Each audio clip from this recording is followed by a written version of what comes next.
Sreekumaran Thampi Dakshinamurthy, Sreekumaran Thampi Devarajan, Sreekumaran Thampi MS Viswanathan തുടങ്ങിയ കൂട്ടുകെട്ടുകളിൽ ഇത്ര മനോഹര ഗാനങ്ങളാണ് നമ്മളൊക്കെ ഹൃദയം കൊണ്ട് പാടിക്കൊണ്ടിരിക്കുന്നതും ഇപ്പോൾ പാടുന്നത്.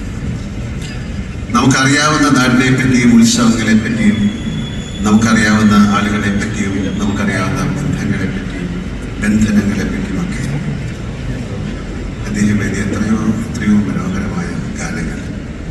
ഇതെല്ലാം ചില ഉദാഹരണങ്ങൾ മാത്രമാണ് പറയുന്നത്. ഹൃദയ സരസിലെ ഹൃദയപുഷ്പമേ നല്ല ഗാനം, വാൽക്കണ്ണെഴുതി മനപുഷ്പം ചൂടി ചെമ്പകത്തൈകൾ പൂത്ത് മാനത്തൻ മനം, അങ്ങനെ ഇതൊക്കെ തമ്പിശാലല്ലാതെ ആർക്കാണ് എഴുതാൻ കഴിയുക? ഞങ്ങളുടെ കാലത്തെ പ്രണയഗാനങ്ങളുടെ ഉസ്താദ് എന്ന നിലയ്ക്കാണ് തമ്പിശാല അറിയപ്പെട്ടിരുന്നത്.